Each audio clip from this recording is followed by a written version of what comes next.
ओम श्रीगुरुभ्यो नमः। हरिः ओम्। प्राक्कक्षायाम्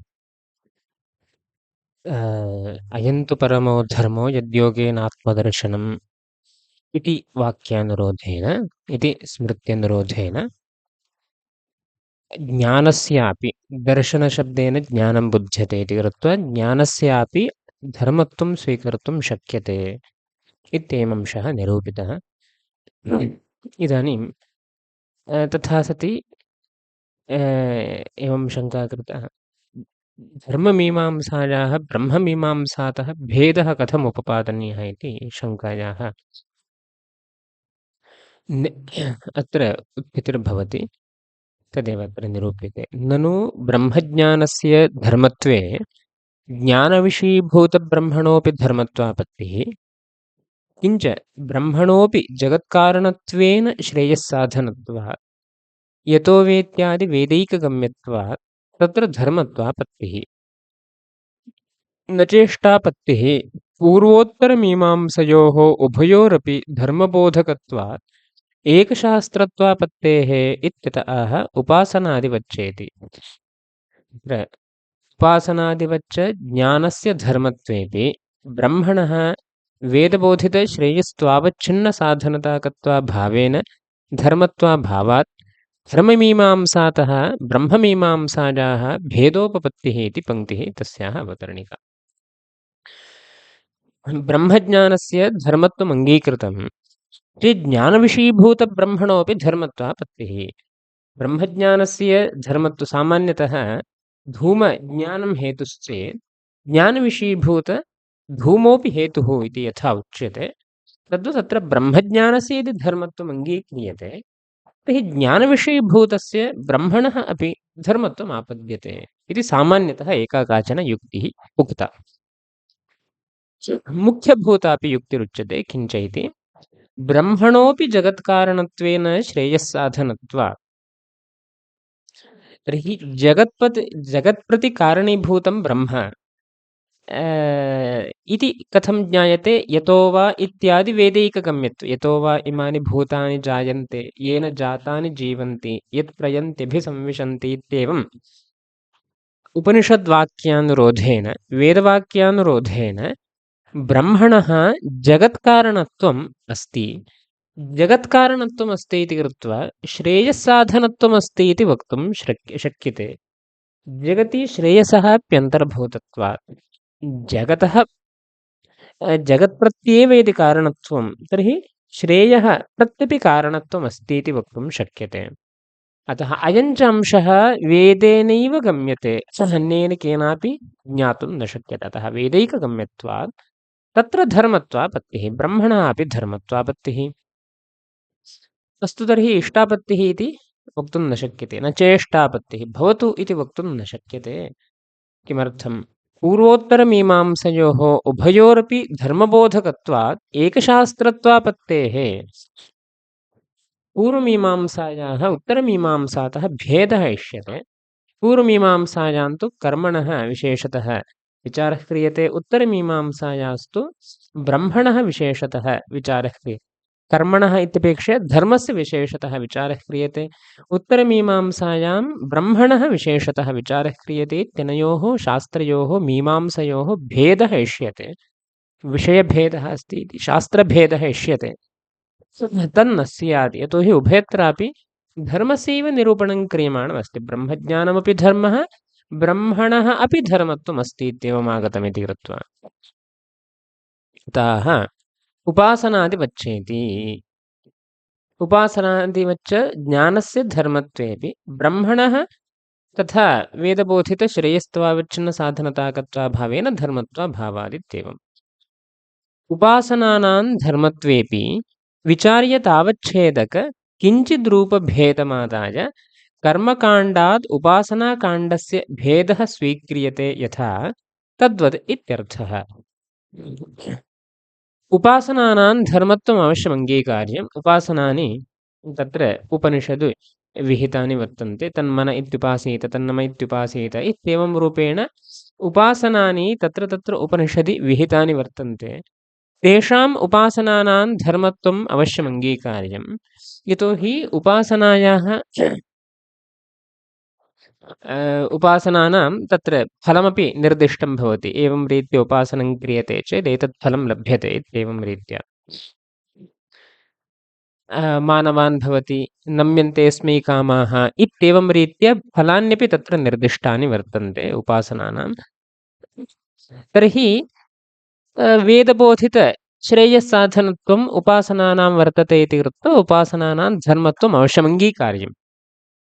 इमानि च उपासनानि तत्र उपनिषदि विहितानि वर्तन्ते, उत्तरमीमांसायाः विषयीभूतानि वर्तन्ते उपासनानि।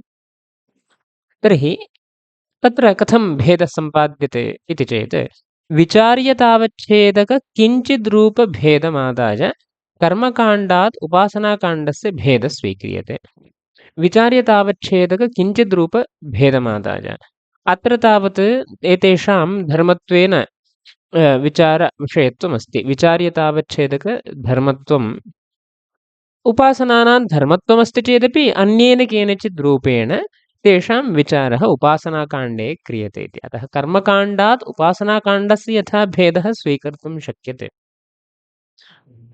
अत्र तावत् धर्मत्वेन रूपेण उपासनानां ग्रहणं नास्ति, अपि तु आत्मज्ञानसम्पादकत्वेन रूपेण उपासनानां ग्रहणम् एवं रूपेण किञ्चित् विचार्यतावच्छेदकरूपभेदं किञ्चित् सम्पाद्य यथा कर्मकाण्डस्य उपासनाकाण्डापेक्षया भेदः सम्पादयितुं शक्यते, तद्वदत्रापि कर्मकाण्डस्य ब्रह्मकाण्डापेक्षयापि भेदः सम्पादयितुं शक्यते। वेदबोधितेति तच्छ्रेयस्त्वावच्छिन्नकार्यतानिरूपितकारणत्वाभावेनेत्यर्थः। तत्र वेदबोधितश्रेयस्त्वावच्छिन्नसाधनताकत्वाभावेन धर्मत्वाभावादित्यस्ति अस्य उच्यते। तच्छ्रेयस्त्वावच्छिन्नकार्यतानिरूपितकारणत्वाभावेन, तदेव असाधारणता कारणत्वाभावेन इति यावत्। तत्र यद्यपि यतो वा इमानि भूतानि जायन्ते इत्यादि वाक्येन जगत्कारणत्वं ब्रह्मणः अवधारितं भवतु, परन्तु तत्तच्छ्रेयः प्रति ब्रह्मणः विशेषतः कारणत्वं तु वेदेन न बोधितम् इति। तच्छ्रेयस्त्वावच्छिन्नकार्यता, तच्छ्रेयः नाम विजातीयश्रेयस्त्वावच्छिन्नकार्यतानिरूपितकारणत्वं वेदेन ब्रह्मणि न बोधितमस्ति इति। जगत्प्रति कारणं भवतु, परन्तु तत्तच्छ्रेयः प्रति विशेषतः कारणम् इदं भवति इति तु नोक्तम् इति कृत्वा जगत्प्रति साधारणकारणीभूतं ब्रह्म अस्ति, तत्तच्छ्रेयः प्रति असाधारणीकारणीभूतं न भवति ब्रह्म, तत्तु वेदेन न बोधितमस्ति इति कृत्वा तस्य वेदबोधित असाधारणश्रेयस् विजातीयश्रेयस्त्वावच्छिन्नकारणत्वं वेदेन न बोधितं, तत्त्वेन रूपेण न बोधितमस्ति इति कृत्वा तस्य ब्रह्मणः धर्मत्वं वारयितुं शक्यते इत्येवं। तदेव असाधारणकारणत्वाभावेन। जगत्प्रति कारणं चेत् साधारणकारणं स्यात्, असाधारणकारणत्वमेव अत्र विवक्षितं, तत्तु ब्रह्मणः वेदेन न बोधितमस्ति इति कृत्वा अतिव्याप्तिः वारयितुं शक्यते इति भेदोपपत्तिरिति। एवञ्च ज्ञानस्य धर्मत्वेपि प्रतिपाद्यस्य ब्रह्मणः धर्मत्वाभावेन धर्मब्रह्मबोधकत्वेन तयोर्भेदः उपपद्यते इति भावः। ज्ञानस्य धर्मत्वेपि अयन्तु परमो धर्मः इत्यादि वाक्येन ब्रह्मज्ञानस्य धर्मत्वम् अङ्गीक्रियते चेदपि प्रतिपाद्यस्य ब्रह्मणः धर्मत्वाभावेन उपनिषत्प्रतिपाद्यं यद् ब्रह्म, उत्तरमीमांसायाः विषयीभूतं यद् ब्रह्म, तस्य तु धर्मत्वं निराकृतं, लक्षणं तत्र न समन्वेति इति। अतः तस्य धर्मत्वं नास्ति ब्रह्मणः। अतः धर्मब्रह्मबोधकत्वेन तयोर्भेदः, ब्रह्मणः धर्मत्वं नास्ति, तादृशब्रह्मबोधकत्वं वेदान्तस्य वर्तते। अतः धर्मातिरिक्तबोधकत्वमपि वेदान्तस्य अस्ति इति कृत्वा तयोः शास्त्रयोः भेदः स्वरसतः उपपादयितुं शक्यते इति भावः। एवञ्च ब्रह्मणः धर्मत्वं निराकृतम्। एतावता ग्रन्थेन ब्रह्मणः धर्मत्वं नास्तीत्यंशः विशेषतः अत्र निरूपितः अस्ति। इदानीम् अस्तु वा इति ग्रन्थः। अस्तु वा ब्रह्मणि धर्मलक्षणस्य अतिव्याप्तिपरिहारार्थं पुरुषकृतिव्याप्यत्वं वेदबोधितश्रेयस्साधनताकत्वविशेषणम् इत्येवं। तत्र विशेषतः ब्रह्मणः अज्ञाननिवर्तकत्वम् इति, जगत्कारणत्वं ब्रह्मणः भवतु, तावतापि विशेषतः अज्ञानतत्कार्यनाशकत्वमपि ब्रह्मणः विशेषतः वेदेन बोधितमस्ति इति कृत्वा ब्रह्मणः अपि विशेषतः तादृशश्रेयस्साधनत्वम् अस्ति इति कृत्वा विजातीयश्रेयस्साधनत्वं वेदेन बोधितं। यद्यपि जगत्प्रति कारणीभूतं भवतु, नाम साधारणकारणं भवतु, परन्तु कार्यविशेषं प्रत्यसाधारणकारणत्वमप्यस्ति एव। यथा अन्यत्रापि चिन्तयितुं शक्यते। नैयायिकमते कालः जगत्प्रति नाम कार्यं प्रति साधारणकारणमस्ति। सर्वेषां कार्याणां कृते कालः दिक् इति साधारणकारणमस्ति। परन्तु काले उत्पत्स्यमानं यद्वित्वम्, अपेक्षाबुद्धिवशात् उत्पत्स्यमानं यद्वित्वं, काले उत्पत्स्यमानः यः संयोगः, तादृशसंयोगः द्वित्वम् इत्यादि गुणानां कृते कालस्य समवायिकारणत्वात् असाधारणकारणत्वमित्येव स्वीकार्यं भवति। अतः यद्यत् साधारणकारणं तत् असाधारणकारणं न भवति इति तु नास्ति। कार्यमात्रं प्रति साधारणकारणत्वेन अङ्गीकृतस्य कालस्य तद्गतगुणं प्रति, गुणोत्पत्तिं प्रति साधारणकारणत्वमपि नैयायिकैः स्वीक्रियते एव। तद्वत् अत्र ब्रह्मणः जगत्प्रति असाधारणकारणत्वम् अस्ति चेदपि, न साधारणकारणत्वं, जगत्प्रति साधारणकारणत्वम् अस्ति चेदपि कार्यविशेषं प्रति ब्रह्मणः असाधारणकारणत्वमपि वक्तुं शक्यते। किं तत् कः सः कार्यविशेषः, किं तत् कार्यम् इति चेत् अज्ञाननिवृत्तिः। अज्ञाननिवृत्तिं प्रति ज्ञायमानस्य ब्रह्मणः विशेषतः एव कारणत्वमस्ति इत्येवम्। अतः तमेव विदित्वा अतिमृत्युमेति नान्यः पन्था विद्यते जनाय इत्यादिषु तमेव विदित्वा आत्मानमेव, नाम ब्रह्म एव विदित्वा तत्र एतत् मोक्षो लभ्यते, अज्ञाननिवृत्तिर्भवति इत्येवं निरूपितं। तर्हि तमेव इत्यनेन ज्ञायमानविषयीभूतं ब्रह्म मोक्षसम्पादकं भवतीत्ययमंशः निरूपितः अस्ति, विशेषतः कारणत्वम् उक्तम्। तर्हि वेदबोधित विजातीयश्रेयस्त्वावच्छिन्न साधनत्वं ब्रह्मणः वर्तते एव। विधिबोधितमित्येव उच्यतां, वेदबोधितमित्युच्यतां, ब्रह्मणः अस्ति एव। तर्हि ब्रह्मणः धर्मत्वम् इष्यते एव इत्यागतम्। नाम धर्मत्वम् इष्यते इति न, तत्र धर्मत्वम् अतिप्रसक्तं भविष्यति, धर्मलक्षणस्य अतिव्याप्तिरस्ति इत्येवं। तादृश अतिव्याप्ति धर्मत्वम् इष्यते इति न, दुष्टमुक्तं मया, धर्मलक्षणस्य अतिव्याप्तिरस्ति इति कृत्वा तत्परिहारार्थं पुरुषकृतिव्याप्यत्वं वेदबोधितश्रेयस्साधनताकत्वविशेषणम् इत्येवम्। पूर्वोक्तया रीत्या ज्ञायमानब्रह्मणः विजातीयश्रेयः प्रति साधनत्वमस्ति इति कृत्वा धर्मलक्षणस्य अतिव्याप्तिः प्रसक्ता। ब्रह्मणि धर्मलक्षणस्य अतिव्याप्तिपरिहारार्थं पुरुषकृतिव्याप्यत्वं वेदबोधितश्रेयस्साधनताकत्वविशेषणम्। वेदबोधिताया श्रेयस्साधनता अस्ति, तस्यां श्रेयस्साधनतायां पुरुषकृतिव्याप्यत्वम् इति विशेषणं दीयते।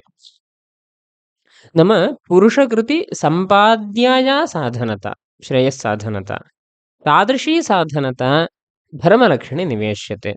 ब्रह्मणि कथं वारणं कर्तुं शक्यते इति चेत्, ब्रह्मणः या साधनता अस्ति सा पुरुषकृतिव्याप्या नास्ति। यद्यपि वेदबोधितश्रेयस्साधनता ब्रह्मणः भवतु, तथापि सा साधनता पुरुषकृतिव्याप्या नास्ति। नाम तत्र ब्रह्मज्ञानम् यदि सम्पादनीयं, तत्र पुरुषप्रयत्नः कश्चन तत्र विशेषतः न भवति। ब्रह्मणः साधनत्वं पुरुषकृतिव्याप्यं न भवति इत्येवं। पुरुषकृतिव्याप्यम् इत्यस्य कः अर्थः इति चेत् कृत्या सम्पाद्यम् इत्येवम् अर्थः। तथा तु नास्ति अत्र। एवं यदि उच्यते तर्हि गुणादीनां तत्र कथं गुणादिषु धर्मलक्षणसमन्वयः कथं वक्तुं शक्यते? यतोहि दध्रेन्द्रियकामस्य जुहुयादित्येवमस्ति। तत्र इन्द्रियोद्देशेन दधिरूपगुणः विधीयते। दध्नः यत् साधनत्वमस्ति तच्च पुरुषकृतिव्याप्यत्वं न भवति। इदं साक्षात् लक्ष्ये विशेषणमित्यपि वक्तुं शक्यते। पुरुषकृतिव्याप्यत्वे सति वेदबोधितश्रेयस्साधनताकत्वमिति। श्रेयस्साधनत्वे वक्तव्यमिति निर्बन्धो नास्ति, साक्षात् लक्ष्येपि इदं विशेषणमिति। गुणे पुरुषकृतिव्याप्यत्वं नास्ति, पुरुषकृत्या सम्पाद्यमानत्वं दध्नः नास्ति। तत्र स्वरसतः उत्पद्यते एव दध्नः अथवा गोदोहनादिकमपि तत्र प्रमाणान्तरेण सिद्धं गोदोहनमादायैव अस्माभिः तत्र फलस्य सम्पादनं क्रियते। अतः गुणस्य पुरुषकृतिव्याप्यत्वं नास्ति। तर्हि कथं तस्य धर्मलक्षणसमन्वयः वक्तुं शक्यते तत्र इति चेत् गुणस्यापि च आश्रयविशिष्टस्य कृतिव्याप्यत्वात्।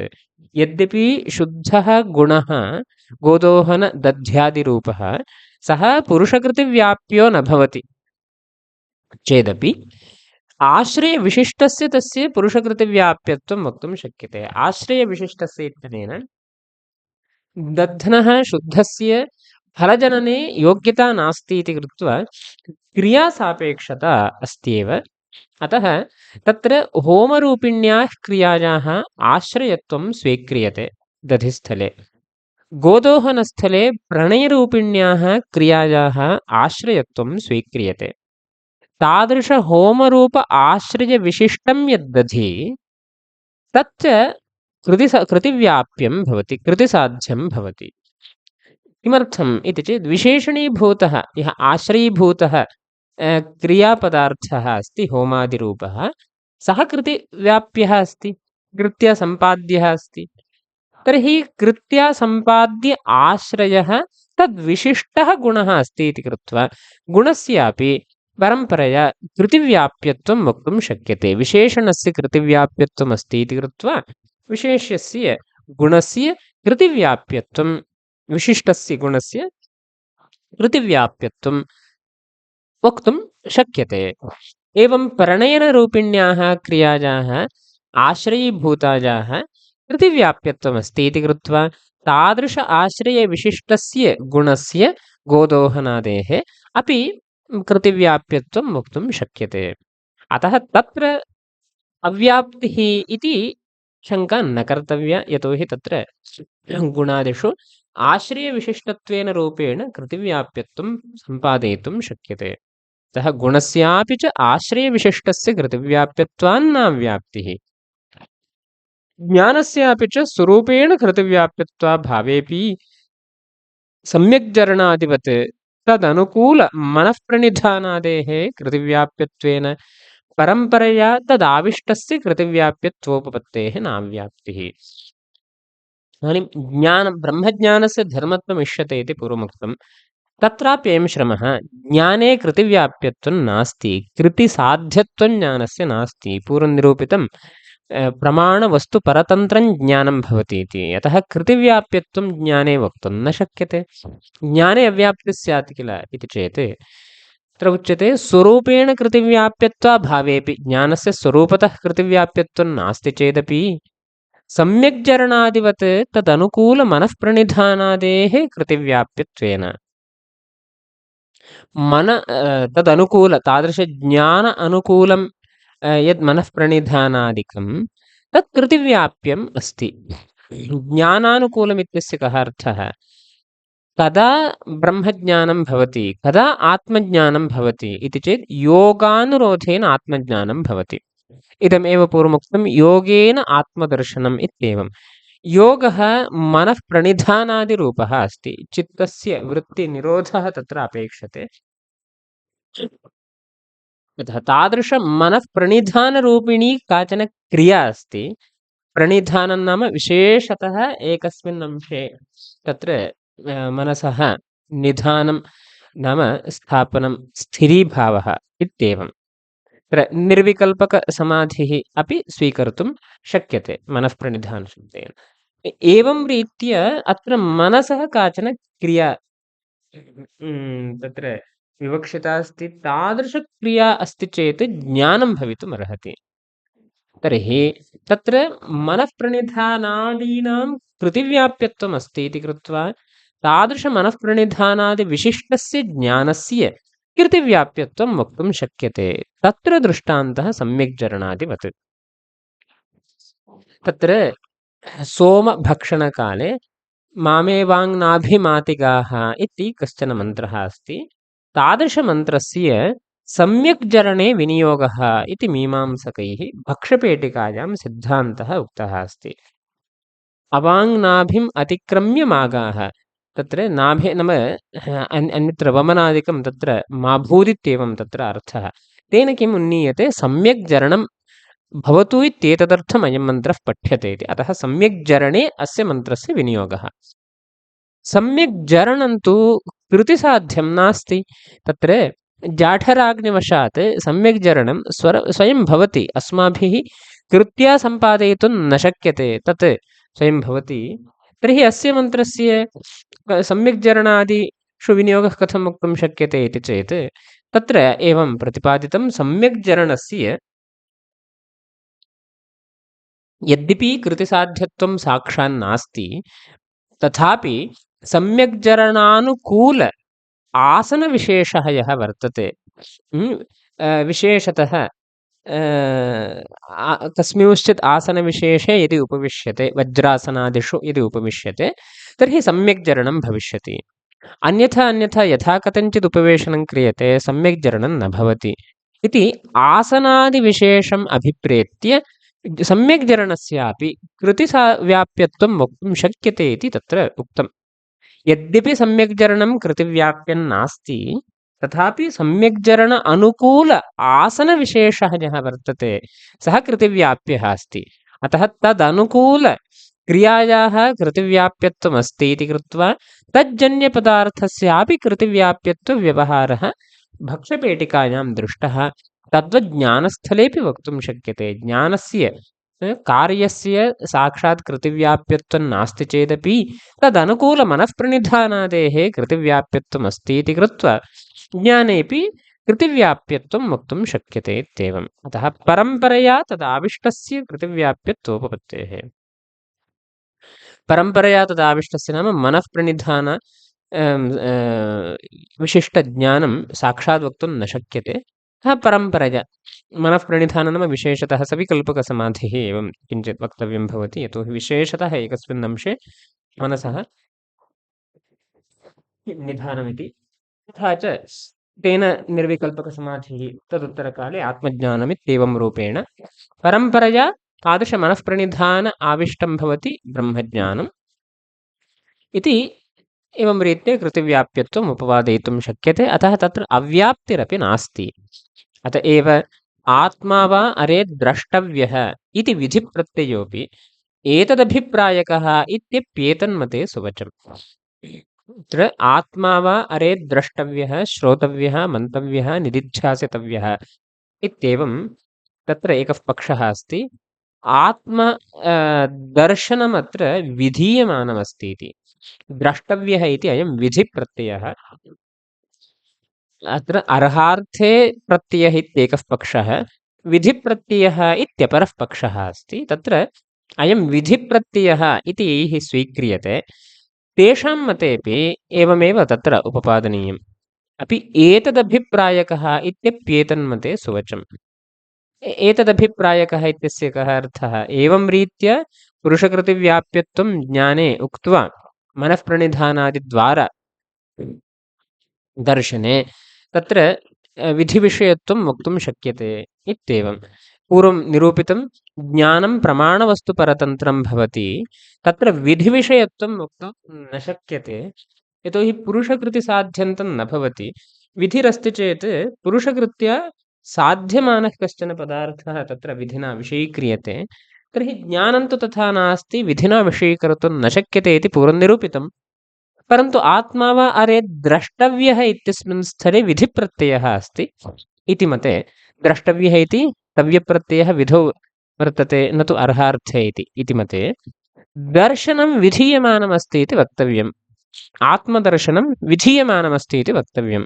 तर्हि दर्शनं विधीयते नाम ज्ञानं विधीयते इति कथं वक्तुं शक्यते? विधिविषयत्वं ज्ञाने न सम्भवति किल इति चेत्, इदानीं या उक्ता रीतिः मनःप्रणिधानादिविशिष्टस्य ज्ञानस्य कृतिव्याप्यत्वं वक्तुं शक्यते इत्येवम्। अनुकूलमनःप्रणिधानादेः कृतिव्याप्यत्वम् अस्ति इति कृत्वा तद्विशिष्टस्य ज्ञानस्य अपि कृतिव्याप्यत्वम् इति या रीतिः, तां रीतिम् आश्रित्य आत्मा वा अरे द्रष्टव्यः इत्यत्र विधिप्रत्ययः अस्ति इत्यङ्गीकर्तृमतेऽपि ज्ञानस्य विधिविषयत्वं वक्तुं शक्यते इत्येवम्। इत्येतदभिप्रायकः इत्यप्येतन्मते सुवचम्। अस्मिन् मते एवम् अत्र द्रष्टव्यः इति विधिप्रत्ययः उपपादयितुं शक्यते। अथवा असाधारणी वा कारणता लक्षणे प्रवेशनीया। इयं पङ्क्तिः केषुचित् मूलपुस्तकेषु न दृश्यते, केषुचिदस्ति। अस्तु, असाधारणी वा कारणता लक्षणे प्रवेशनीया।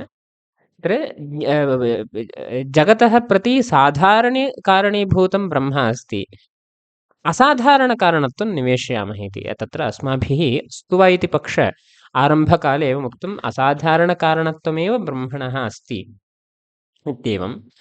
तच्च कथं निरूपितमिति चेत्, ब्रह्म ज्ञायमानस्य ब्रह्मणः अज्ञाननिवर्तकत्वमस्ति इति कृत्वा एवं रीत्या संसादितं। तथा तु नाङ्गीक्रियते ज्ञायमानस्यापि ब्रह्मणः, तथा तु नाङ्गीक्रियते इत्यस्य तत्र साधारणकारणत्वमेव अस्ति, विशेषतः असाधारणकारणत्वं नाङ्गीक्रियते। यतोहि जगत्प्रतिकारणं चेत् अज्ञाननिवृत्तिं प्रत्यपि कारणत्वम् अस्ति एव। विशेषतः उक्त्वा किञ्चित् सम्पादनीयमिति नास्ति।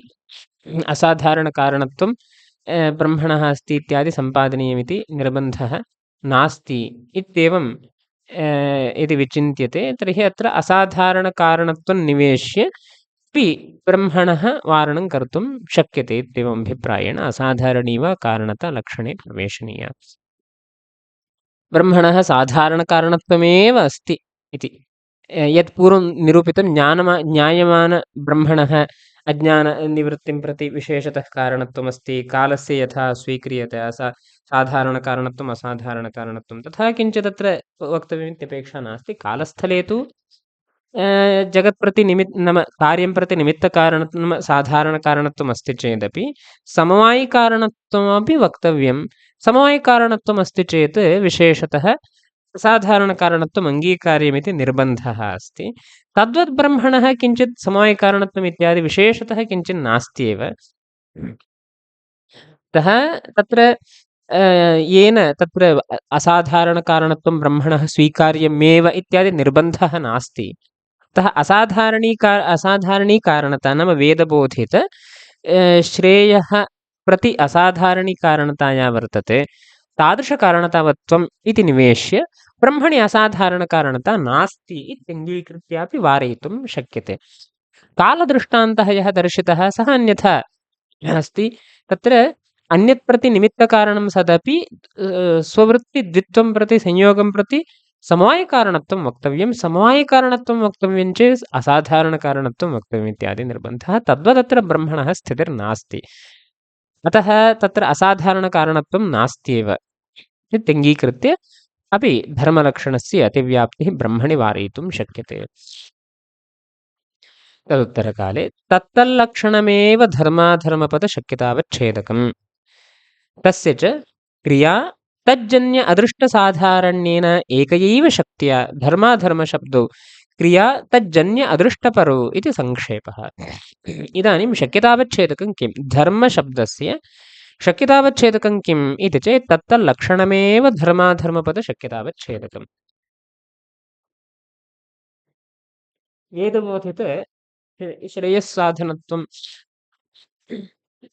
तत्पुरुषकृते व्याप्यत्वविशिष्टं वा भवतु, असाधारणकारणत्वघटितं वा भवतु, यत्किञ्चित् पूर्वं निरूपितम् इदं यद् लक्षणमस्ति धर्मस्य, तदेव धर्माधर्मपदशक्यतावच्छेदकं। नाम धर्मशब्दस्य शक्यतावच्छेदकं वेदबोधितश्रेयस्साधनत्वम्, अधर्मपदस्य शक्यतावच्छेदकं वेदबोधित अनिष्टसाधनत्वम् इत्येवम्। अतः इदं लक्षणमेव धर्माधर्मपदनिरूपित या शक्यता तदवच्छेदकमिति स्वीक्रियते।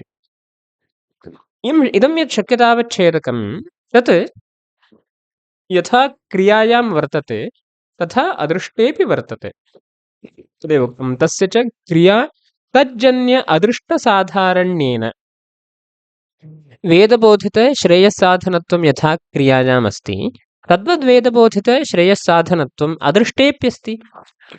अपूर्वं फलं जनयति, पूर्वस्य फलजनकत्वं वेदेनैव तत्र बोधितं भवति। यद्यपि वेदेन साक्षात् अपूर्वपदादिद्वारा तत्र श्रेयस्साधनत्वम् उक्तं नोक्तं, यद्यपि तथापि वैदिकवाक्यान्यथानुपपत्य अपूर्वं कल्प्यते व्यापाररूपेण। तर्हि श्रुत अन्यथानुपपत्य व्यापारः कल्प्यते इति कृत्वा वेदमूलकत्वं तु अस्त्येव, वेदातिरिक्तप्रमाणेन स्वातन्त्र्येण न गम्यते। यद्यप्यर्थापत्या अपूर्वं कल्प्यते, परन्तु तत्र वेदातिरिक्तप्रमाणीभूत अर्थापत्तिः स्वतन्त्रतया तत्र प्रमाणं न भवति, वेदमूलकतयैव प्रमाणं भवति। अतः वेदातिरिक्तप्रमाणेन स्वातन्त्र्येण अबोध्यत्वम् अस्त्येव। अतः अर्थापत्या अवगम्यमाने अपूर्वेपि वेदातिरिक्तप्रमाणेन स्वातन्त्र्येण अबोध्यत्वमस्ति। अतः तत्र वैदैकगम्यत्वमित्यपि वक्तुं शक्यते एव। अतः वेदबोधितश्रेयस्साधनत्वम् अपूर्वेऽप्यस्ति। तर्हि अपूर्वमपि धर्मपदशक्यं भवति इत्येवम् अभिप्रायः। तस्य च नाम शक्यतावच्छेदकस्य लक्षणस्य क्रियातज्जन्य अदृष्टसाधारण्येन, क्रियायामप्यस्ति अदृष्टेऽप्यस्ति इति एक एव शक्त्या धर्माधर्मशब्दौ, एक शक्यतावच्छेदकम् एकं चेत् शक्तिरपि एका एव। अतः एक एव शक्त्या धर्माधर्मशब्दौ क्रियातज्जन्य अदृष्टपरौ, क्रियायाम् अपि धर्माधर्मशब्दयोः शक्तिरस्ति, तज्जन्य अदृष्टविशेषेऽपि धर्माधर्मशब्दयोः शक्तिरस्ति इत्येवं संक्षेपः। इत्येवं धर्मलक्षणविचारः अत्र समाप्तः इति श्रीमदाचार्यखण्डदेवविरचिते भाट्टतन्त्ररहस्ये धर्मलक्षणविचारः समाप्तः। अत्र व्याख्यानम् अग्रे निरूप्यते। ननु अखण्डाकारवृत्तिप्रतिबिम्बितं ब्रह्मैव अज्ञान तत्कार्यनाशकम् इति वेदबोधित तादृश इष्टसाधनत्वात् तत्र लक्षणस्य अतिव्याप्तिरेव। एवञ्च ज्ञायमानब्रह्मणः मोक्ष असाधारणकारणत्वात् दोषतादवस्थ्यमेव इत्यतः अस्तु वेति। अस्तु वेति पङ्क्तेः अवतरणिका दत्ता। पूर्वं तावत् श्रेयस्तावच्छिन्न वेदबोधितश्रेयस्तावच्छिन्नसाधनत्वं ब्रह्मणः नास्ति इत्येवं ब्रह्मणि अतिव्याप्तिर्वारिता। पुनः युक्त्यन्तरेण तत्र अतिव्याप्तिर्भवत्येव इत्येवम्। अखण्डाकारवृत्तिप्रतिबिम्बितं ब्रह्मैव अज्ञान तत्कार्यनाशकम्।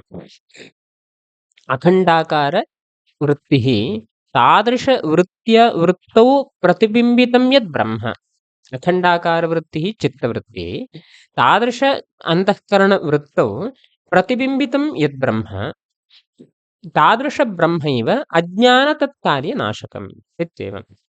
नाम ब्रह्मविषयक अखण्डाकारवृत्तिः अस्ति, अन्तःकरणवृत्तिरस्ति। इयं वृत्तिः किं करोति? अज्ञानं नाशयति, अज्ञानकार्यमपि नाशयति इत्येवम्। तत्र वृत्तिर्नाशयति चेदपि वृत्तिविषयीभूतं ब्रह्म नाशयति इति वक्तुं शक्यते इति कृत्वा वेदबोधित तादृश इष्टसाधनत्वात्, तादृश इत्यनेन विजातीय इष्टसाधनत्वम् इत्येवम्। अत्र पूर्वं सामान्यकारणत्वमस्ति चेदपि कारणविशेषत्वमप्यस्ति, असाधारणकारणत्वमप्यस्ति इत्यभिप्रायेण एतदुच्यते।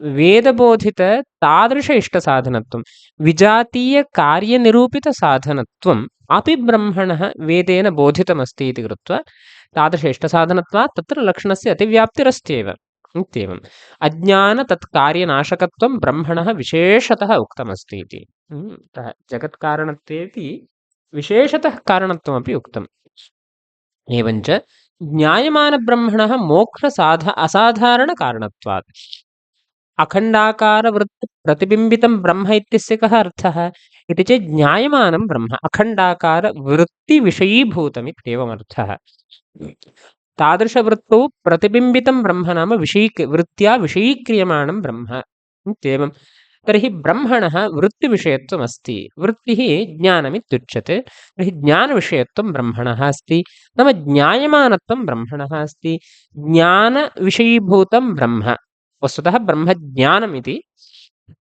प्रकृते इदानीं विपरीततया स्वीकृतमस्ति ज्ञानविषयीभूतस्य ब्रह्मणः मोक्ष असाधारणकारणत्वं वेदेनैव उक्तमस्ति अतः दोषतादवस्थ्यम् विशेषकारणत्वं कार्यविशेषं प्रति यत् कारणत्वं तदपि वेदेन उक्तमस्ति इति कृत्वा दोषतादवस्थ्यमेव इत्यतः अस्तु वेति अस्तु वा ब्रह्मणि धर्मलक्षणस्य अतिव्याप्तिपरिहारार्थं पुरुषकृतिव्याप्यत्वं वेदबोधितश्रेयस्साधनदाकत्वविशेषणमिति पङ्क्तिः आरब्धा पुरुषकृतिव्याप्यत्वमिति कृतिनिरूपितविधेयतावत्वम् इत्यर्थः पुरुषकृतिव्याप्यत्वं नाम कृतिनिरूपिताया विधेयता तद्वत्वं कृतिसाध्यत्वमिति यावत् पुरुषपदमुपलक्षणं पुरुषकृतिव्याप्यत्वमित्यस्ति अत्र पुरुषपदम् उपलक्षणं सामान्यतः कृतिव्याप्यत्वमित्येव अलम् अत्र कृतिः पुरुषादि समवेता भवति इति कृत्वा तथा अत्र निरूपणमस्ति अतः कृतिव्याप्यत्वमित्येव अलम् नन्वेवं दधि गोदोहनादेः पुरुषकृतिसाध्यत्वाभावात् तत्र लक्षणस्य अव्याप्तिः इत्यतः गुणस्यापि इति गुणस्यापि च आश्रयविशिष्टस्य इति पङ्क्तिः किमर्थमारब्धा इति चेत् दधि गोदोहनादेः दध्रेन्द्रिये कामस्य जुहुजादित्यत्र विधीयमानं यत् दधि गोदोहनेन पशुकामस्य प्रणयेदित्यत्र विधीयमानं यद् गोदोहनम् इत्येतेषां गुणानां पुरुषकृतिसाध्यत्वाभावात् ते च प्रमाणान्तरेण उत्पन्नाः वर्तन्ते अतः पुरुषकृतिसाध्यत्वं नास्ति नाम अत्र यः अनुष्ठानकर्ता अस्ति तत्कृतिसाध्यत्वं नास्ति अन्येन केनचित् दधि सम्पादितम् अन्येनैव केनचित् गोदोहनं सम्पादितं तत्तत् उत्पादकः यः पुरुषः तत्कृतिसाध्यत्वं भवतु नाम तत्र परन्तु यः अनुष्ठानकर्ता सः सिद्धं गोदोहनमादायैव प्रवर्तते अतः अनुष्ठानकर्तृकृतिव्याप्यत्वं नास्ति कृतिसाध्यत्वं तेषु पात्रेषु नास्ति इति कृत्वा तत्र लक्षणस्य अव्याप्तिः स्यात् तर्हि भवता कृतिसाध्यत्वमिति लक्षणे दत्तं तच्च कृतिसाध्यत्वं धर्मत्वेन ईप्सिते दधिगोदोहनादिपदार्थे न वर्तते इति कृत्वा लक्षणस्य अव्याप्तिः स्यादिति शङ्कावारणार्थं गुणस्यापि इत्यारब्धं गुणस्यापि इत्यस्य दधिगोदोहनादेः इत्यर्थः आश्रयविशिष्टस्येति आश्रयविशिष्टस्य कृतिव्याप्यत्वादित्यस्ति होमप्रणयनादिरूपक्रियाविशिष्टस्येत्यर्थः यथा क्रममन्वयः दधि गोदोहनमिति द्वयं स्वीकृतं दधिस्थले होमः गोदोहनस्थले प्रणयनम् अतः होमरूपक्रियाविशिष्टं दधि प्रणयनरूपक्रियाविशिष्टं गोदोहनम् इत्येवं रूपेण तत्तत् एतत् क्रियाविशिष्ट आश्रयविशिष्टस्य गुणस्य कृतिव्याप्तित्वं वक्तुं शक्यते नन्वेवमपि ज्ञाने अव्याप्तिरेव इत्यतः आह ज्ञाने अव्याप्तिः अस्त्येव इति शङ्कायाः पुनः तत्र उत्थितिर्भवति तत्र उच्यते ज्ञानस्यापि इति सम्यक् जरणादिवदिति सम्यक् जरणे मामे अवाङ्नाभिमतिगाः इति मन्त्रः विनियुज्यते मामे वाङ्नाभिमातिगाः इति मन्त्रः सम्यक् जरणे विनियुज्यते इति भक्षपेटिकायां निरूपितमस्ति तत्र सम्यक् जरणस्य जाठराग्निबलेन स्वयं जायमानस्य अस्मत्कृतिव्याप्यत्वाभावेपि तदनुकूलवामभागशयनादेः प्रयत्नसाध्यत्वात् तद्विशिष्टस्य तस्य कृतिव्याप्यत्वम् इत्येवम्। सम्यग्जरणरूपः यः पदार्थः अस्ति, सम्यग्जरणं यदस्ति तत् जाठराग्निबलेन स्वयं जायमानम् अस्ति। भोजनादनन्तरं सम्यक् जरणं जायमानम् अस्मत् कृतिव्याप्यं न भवति। अस्माभिः किञ्चित् तदर्थं कर्तव्यमिति निर्बन्धो नास्ति। जठरे विद्यमानः यः जाठराग्निर्वर्तते तादृशजाठराग्निवशादेव तत्र समीचीनतया जरणं भविष्यति, पाको भविष्यति। तर्हि स्वयं जायमानस्य इत्यनेन अयमंशः द्योतितः। अस्मत्कृतिव्याप्यत्वाभावेऽपि यस्मात् स्वयं जायते कृतेः तत्र अपेक्षा नास्ति, कृतिसाध्यत्वं तत्र नास्त्येव, अपेक्षा नास्ति इति न, कृतिसाध्यत्वमेव नास्ति इति। अतः तदनुकूलवामभागशयनादेः यद्यपि अस्मत्कृतिव्याप्यत्वं नास्ति तथापि तदनुकूलवामभागशयनादेः सम्यक् जरणं यद्यपि जाठराग्निवशात् स्वयं भवति तथापि जठराग्निना कदा सम्यक् जरणं सम्पादयितुं शक्यते इति चेत् वामभागे शयनं क्रियते चेत् सम्यक् जरणं भवति। दक्षिणभागे एवं एतत् कृत्वा स्वापः क्रियते चेत् सम्यक् जरणं न भवति इत्येवम् आयुर्वेदशास्त्रादिषु क्लुप्तमस्ति। अतः वामभागशयनादेः तदनुकूल सम्यक् जरणानुकूल वामभागशयनादेः प्रयत्नसाध्यत्वमस्ति। यतोहि इदं शयनम् अस्माभिः प्रयत्नेन सम्पाद्यं भवति इति। अतः प्रयत्नसाध्यत्वात् तद्विशिष्टस्य वामभागशयनादिविशिष्टस्य सम्यग्जरणस्य कृतिव्याप्यत्वं वक्तुं शक्यते। अतः तत्र मन्त्रविनियोगोऽपि युज्यते इति यथा भक्षपेटिकायां निरूपितं तद्वदत्रापि ज्ञानस्थलेऽपि आश्रयविशिष्टस्य ज्ञानस्य आश्रयविशिष्टस्य इति न मनःप्रणिधानादि तदनुकूल मनःप्रणिधानादिविशिष्टस्य ज्ञानस्य कृतिव्याप्यत्वं वक्तुं शक्यते। तदेव अत्र उक्तं तदनुकूलेति आत्मज्ञानानुकूले इत्यर्थः। तदनुकूलमनःप्रणिधानादि इत्यत्र तदनुकूलशब्दस्य आत्मज्ञान अनुकूले इत्यर्थः। तदाविष्टस्य मनःप्रणिधानविशिष्टस्य ज्ञानस्य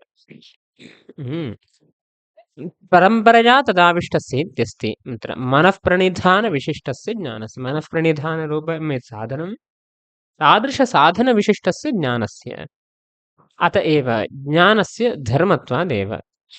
अत एव आत्मा वा अरे द्रष्टव्य इत्यत्र अत एव शब्दस्य ज्ञानस्य धर्मत्वादेव इत्यर्थः। द्रष्टव्यः इति कृतिसाध्यः इति तदर्थः। द्रष्टव्यः इति विधिप्रत्ययः अस्ति, अतः कृत्या अयं साध्यः। ज्ञानं कृत्या साध्यम् इत्येवमर्थः तत्र प्रतीयते। विधिप्रत्ययः इति लक्षणया विधिबोधकः प्रत्ययः इत्यर्थः। इति द्रष्टव्यः इति विधिप्रत्ययोऽप्येतदभिप्रायकः इति। अत्रत्य विधिप्रत्ययः इत्यस्य लक्षणया विधिबोधकः प्रत्ययः विधिप्रत्ययः इत्येवं। किमर्थम्? तव्यदादि कृत्यप्रत्ययानां ग्रन्थकर्तृमते प्रैषार्थकतया विधौ शक्तेरभावात्। तव्यदादि कृत्यप्रत्ययाः ये वर्तन्ते, तव्यत् अनीयर् इत्यादयः ये कृत्यप्रत्ययाः वर्तन्ते ते ग्रन्थकर्तृमते नाम खण्डदेवमते प्रैषार्थकाः वर्तन्ते। प्रैषार्थेषु कृत्यप्रत्ययानां विशेषतः विधानमस्ति। विधौ तेषां तथा विधानं नास्ति। अतः विधौ शक्तेरभावात् विधौ तव्यादिप्रत्ययानां शक्तिर्न स्वीक्रियते, लक्षणैव विधेः बोधः तात्पर्यानुरोधेन लक्षणः तत्र स्वीक्रियते। अतः प्रैषे एव एतेषां विशेषतः तव्यप्रत्ययादीनां शक्तिरस्ति। विधौ तु लक्षणया बोधः, विधेः लक्षणया बोधः। अतः लक्षणया विधिबोधकप्रत्ययः विधिप्रत्ययः इत्येवम्। एतदभिप्रायकः ज्ञानस्य धर्मत्वाभिप्रायकः। विधिप्रत्ययोऽप्येतदभिप्रायकः इत्यप्येतन्मते सुवचं। ज्ञानस्य धर्मत्वमभिप्रेत्य एतत् तथा निरूपितं। वस्तुतः एतदभिप्रायको नाम मनःप्रणिधानादिविशिष्टस्य ज्ञानस्य विधिविषयत्वं वक्तुं शक्यते इत्येतदभिप्रायकः इति युज्यते, स्वरसतः युज्यते।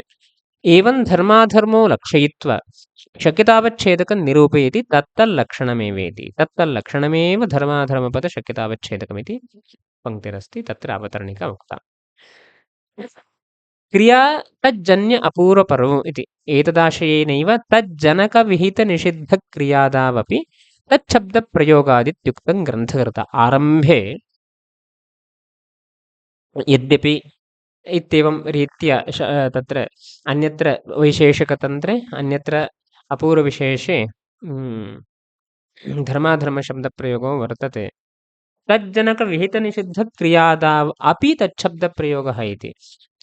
अत्र अपि शब्दोऽपि यथा तत्र अन्यत्रापि वर्तते विहितनिषिद्धक्रियादावपि धर्माधर्मशब्दप्रयोगो वर्तते इत्येवम् अपि शब्देन उभयत्रापि धर्माधर्मशब्दप्रयोगः इष्यते इत्येवं ग्रन्थकृता पूर्वमेव निरूपितम्। अतः क्रियायां तज्जन्य अपूर्वे उभयत्रापि धर्माधर्मशब्दयोः स्वारसिकः प्रयोगः एव अस्ति इति। यद्यपि धर्माधर्मौ अदृष्टविशेषात्मकौ इत्याशयः न निराकृतः तत्र आरम्भे एव धर्माधर्मौ अदृष्टविशेषात्मकौ अत एव धर्मः क्षरति कीर्तनादित्यादि वैशेषिकतन्त्रे अदृष्टविशेषे प्रयोगो दृश्यते इत्येवं निरूपितं सः आशयः मध्ये कदाचिदपि न निराकृतः तदपि भवतु तावतापि मीमांसाशास्त्रे विशेषतः क्रियासम्बन्धि यः धर्मः वर्तते स एव विशेषतः विचार्यते।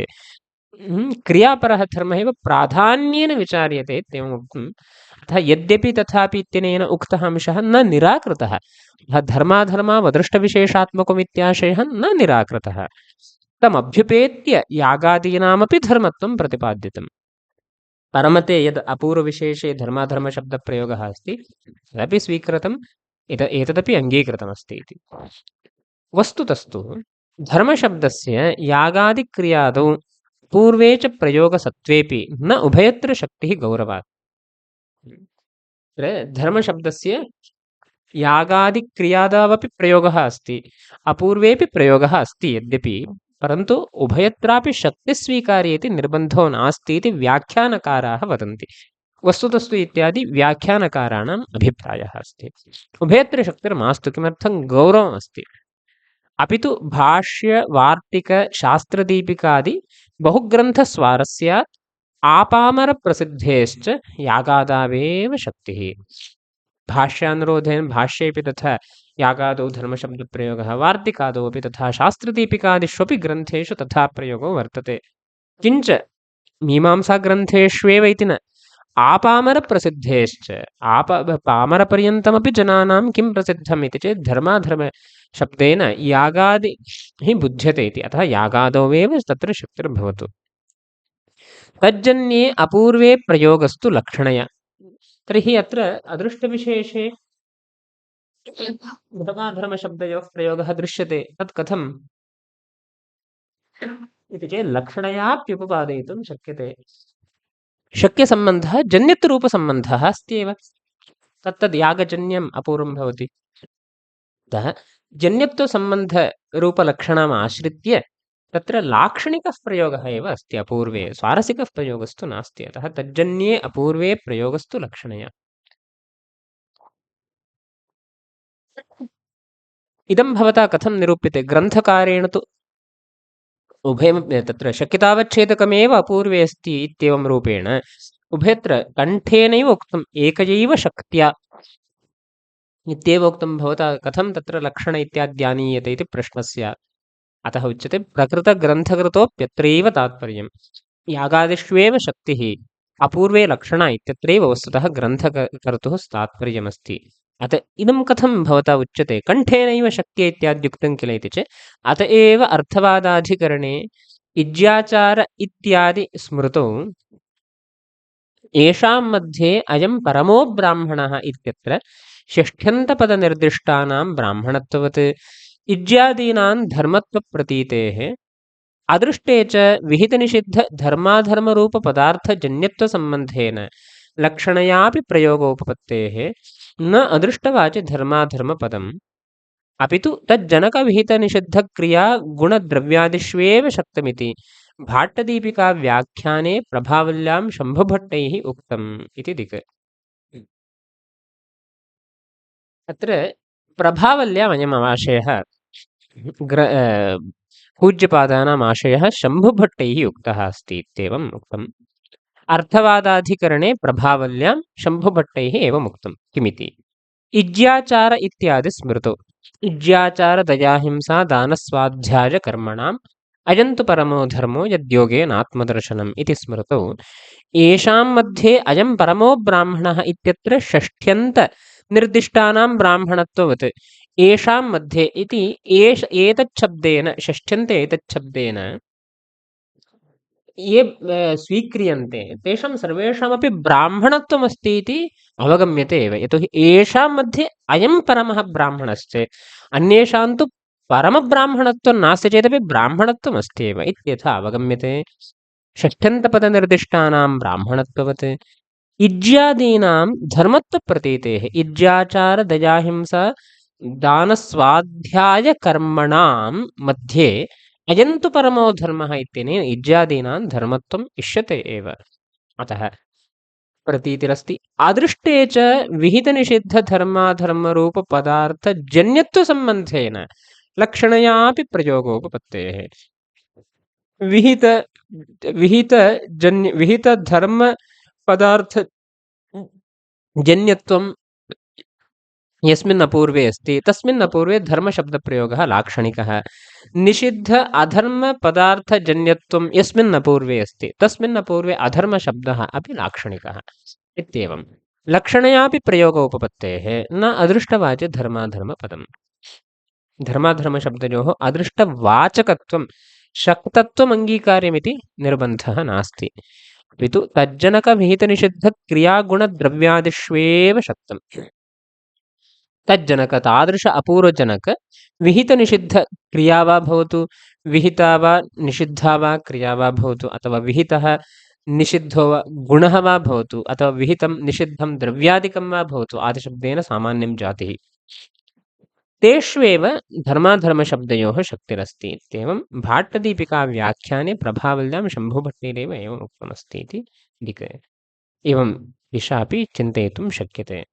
इदानीं तत्तल्लक्षणमेव धर्माधर्मपदशक्यतावच्छेदकमिति ग्रन्थात् प्राक् असाधारणी वा कारणता लक्षणे प्रवेशनीय इति ग्रन्थभागः समुपलभ्यते।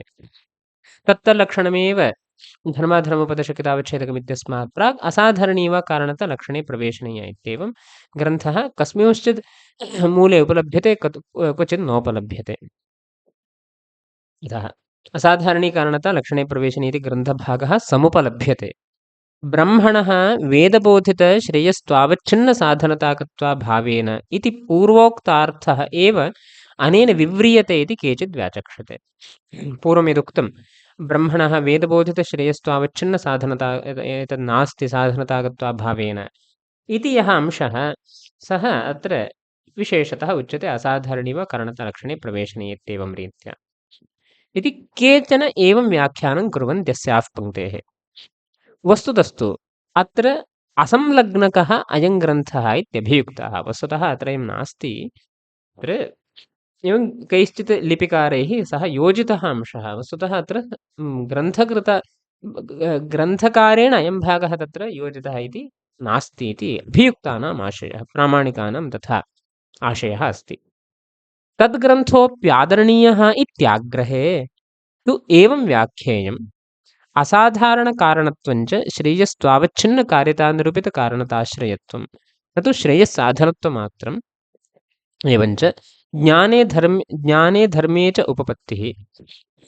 ब्रह्मणः मोक्षत्वावच्छिन्नकार्यतानिरूपितकारणताश्रयत्वात् नातिव्याप्तिरिति तत्र कारणताश्रयत्व असाधारणकारणत्वं नाम श्रेयस्त्वावच्छिन्नकार्यतानिरूपितकारणताश्रयत्वमिति वक्तव्यं। श्रेयस्साधनत्वमस्ति इत्येतावन्मात्रेण तत्र नालं श्रेयस्त्वावच्छिन्नकार्यतानिरूपितकारणताश्रयत्वम् अपेक्षते। एवं ज्ञाने धर्मादि उपपादनं कर्तुं स्वरसतः वक्तुं शक्यते, परन्तु ब्रह्मणस्तु तथा नास्ति इति कृत्वा अतिव्याप्तिः ब्रह्मणः अब्रह्मणि न भवति। एवं रूपेण अस्य ग्रन्थस्य व्याख्यानं कर्तुं शक्यते इति अत्र धर्मलक्षणविचारस्य विचारः समाप्तः, व्याख्यानं च समाप्तम्। अग्रे विधिवादः वर्तते। अग्रिमकक्षायां पश्यामः। नमस्कारः।